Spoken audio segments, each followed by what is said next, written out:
including all the raid gameplay. And I'll talk a little bit about the raid aspect of what we're doing. Per is one of the gameplay designers. He's primarily working with raids, and he has either just opened a raid playfield or he's about to open one. I'm not quite sure where he's at. It's open. That's the editor that we're using, that you can see. It might look a little bit empty because a lot of the things that you will see in the playfield when you play the game, they spawn as a result of scripts and they're not visible in the editor when you're just looking at it. I'll say a few things about raids in general, and then Per will show you a few things there. This is going to be fairly quick. Raids in Conan will all take place at level 80, which is the maximum level in the game. The reasoning for that is that it takes some effort to organize raids. You need a guild to kind of stabilize, you need people to know each other, and they need to kind of play together for a while. If you were to make a lot of raids earlier on, people would basically just out-level them without being able to use that content much. So that's the reasoning for adding it towards the end. All the raids in Conan will be 24-man raids. That's 4 full groups. They will take place in instance dungeons. In total, we will have 8 different raid dungeons when we launch the game.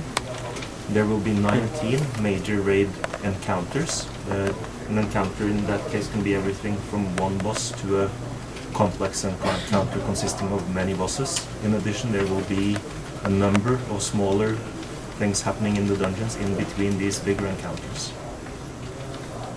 The raids are divided into 3 tiers, which basically means 3 different levels of difficulty, so that you will need to do the first easy raids a few times before your guild or raid force has progressed enough to be able to handle the difficulty of the next ones. It will be hard-coded requirement, or is just because to get trained? It'll not be hard-coded. So after you've played through one of the bosses, one of the dungeons in tier 1, you're allowed into tier 2, but the difficulty will be too high for you before you get some items and some character development that you will get from the earlier ones. So there will be some mandatory requirement to pass some easier level raids? We've got two requirements only, and that is one of the tier 1 dungeons is a requirement for the first tier 2 dungeon. And then tier 2 consists of 3 dungeons, and the requirement to get to tier 3 is that you have defeated the end boss in the last tier 2 dungeon.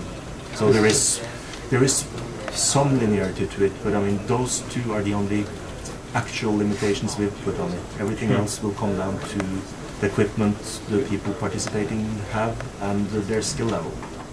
It's requirement to every person in raid or to guild in general? How you apply this requirement? Currently it's enough that one member has done it. But, one member in the raid? Yes. But that could be subject to change, but I mean, I think we're gonna stick with it, but well, we'll see if it changes. That's the way it is now, at least. I don't know if Per has something he wants to show you there and talk a little bit about. No, it just, we have our raids encounters, or the boss encounters at least, we're trying to follow the game direction that we have in most of the game. Like, we use a lot of minions, like this guy. He's basically one boss, but he likes snakes, so he has a lot of snakes. A lot of snakes. So what do the various geometric figures do in your editor there, like that, you know, cube, for instance? This is just it's the gizmo. I can choose which plane I want to move, whatever I'm targeting. And these are all monsters. That's also a spawn point, but it's spawned by script, so it's just it's a representation of a spawn point. What does this blue line mean? These are patrols. So this guy will follow that blue line back and forth. Okay, so we need the skin.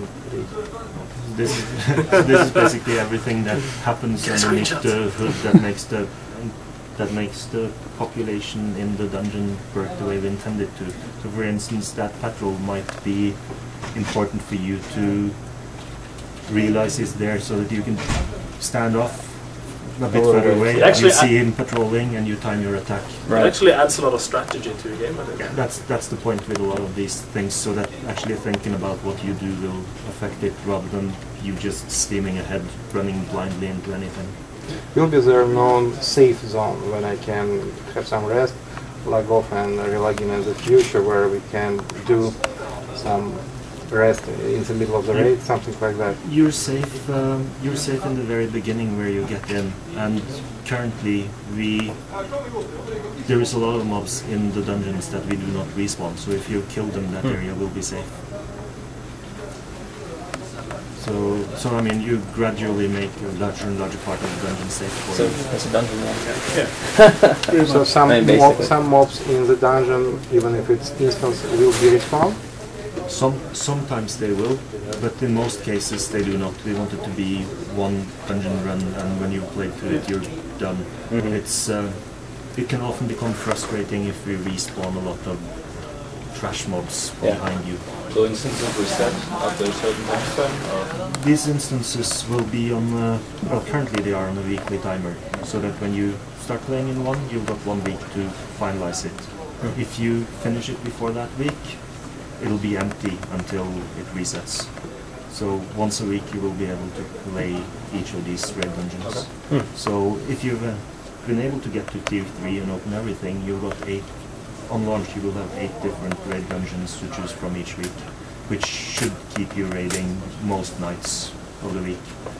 On average, I'd guess 2 to 2.5 hours playtime for each of them, when you know what you're doing. But for whom it will be empty? How you organize it? Let's say we all together start raids.